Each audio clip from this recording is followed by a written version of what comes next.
نيجي بقى للنادي الاهلي، مباراة تانية مع ايجي النوار. شيء لا يمكن تصدقه خالص الا اذا كنت انت واخد اي حاجة مخدرة.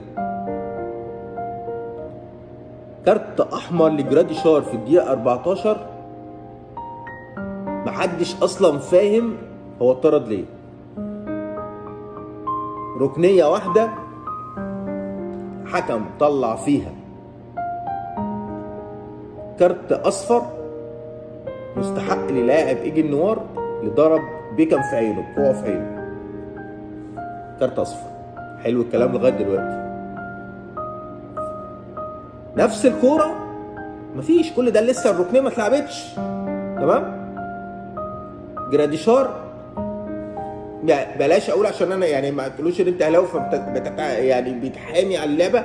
نفس اللعبه اللي اتعملت، نفس الضربه، بس ما كانتش في وش اللاعب بتاع ايجي النوار زي ما جت في وش بيكم. جت في صدره، الكوع في الصدر. ومش كوع بقى، يعني ده عمل كده. لاعب ايجي النوار وقع، بصراحه يستحق جايزه اوسكار في التمثيل. ده يسيب الكوره ويروح يمثل عندهم في بروندي هناك، هياخد اوسكار لانه بيعرف يمثل كويس جدا.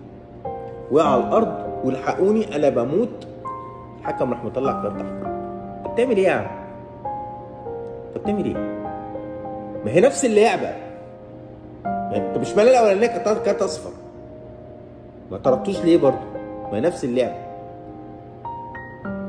بس هنا غلطه بيكم. بيكم ما وقعش على الارض وعمل نفس اللي عمله لاعب ايجي النوار، فطبيعي ان هو ما يستحقش الا كارت اقل شويه.